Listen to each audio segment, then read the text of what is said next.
Welcome to Traveler's Tales. I am your host, Greg Alonzo. Today I will be your guide through history as we take a look at Beowulf, the Beast Slayer. Moving right along, was the epic poem written in Old English by an anonymous author, or was the tale of Beowulf from one of the many Norse sagas? Why is the story of Beowulf so important to literature? Today we will answer these questions as we take a look at the legend of this mighty warrior.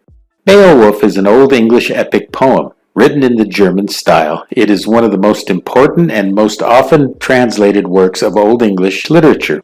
Scholars debate the date of composition and believe the manuscript was first produced somewhere between 975 and 1025. Scholars have also debated whether the poem was transmitted orally, affecting the interpretation. If it was composed early in pagan times, then the Christian elements were added later.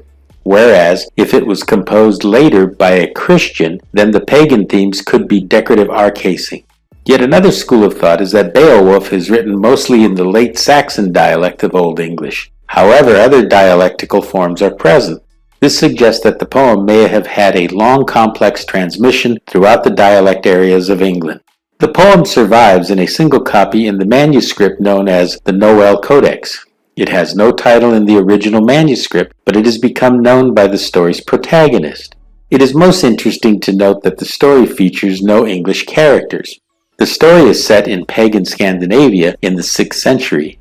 Beowulf, a hero of the Geats, comes to the aid of Hrothgar, king of the Danes. King Hrothgar's mead hall in Harut has been under attack by the monster Grendel. What is Grendel and why is he so feared by the local people? Grendel is a troll monster said to be descended from the biblical Cain. One night when the king and his warriors were celebrating a victory, their songs of joy pained the beast Grendel. In a fit of anger, the monster burst into the hall and attacked all those within. After killing and devouring many of King Hrothgar's warriors, only then did Grendel leave the Harut hall. Once Beowulf learned of King Hrothgar's troubles, he pledged his support to the king. Once Beowulf's king grants his permission to leave, Beowulf sets out on the dangerous trek before him. Once they reach the realm of King Hrothgar, Beowulf assures the king that he and his men will slay the beast Grendel. Anticipating the return of the monster, Beowulf and his men spend the night in Harut Hall and await their fate. Beowulf refuses to use any weapon because he considers himself to be the equal of Grendel. Once the creature makes his way into the hall, Beowulf, who has been feigning sleep, leaps up to clench Grendel's hand. Beowulf and Grendel battle each other violently. As Beowulf's retainers draw their swords and rush to his aid, they learn quickly that their blades cannot pierce the creature's skin. At length Beowulf tears Grendel's arm from his body at the shoulder. The beast agonizes in pain, runs off to its home in the marshes, where it dies.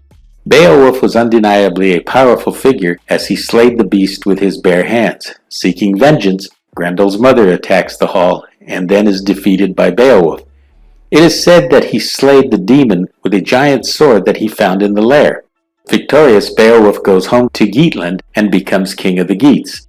Under his reign, the kingdom of Geats is terrorized by a monstrous dragon. Protecting his realm and its treasures, Beowulf seeks out his nemesis. Aided by his thanes, who are his servants, they proceed to the dragon's lair.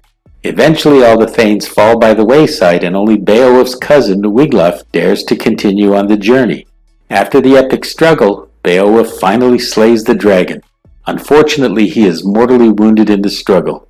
Upon his death, the great warrior king was cremated and a burial mound by the sea was erected in his honor.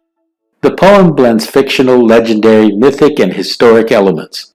Although Beowulf himself is not mentioned in any other Anglo-Saxon manuscript, many other figures named in the Beowulf poem appear in the Scandinavian sources.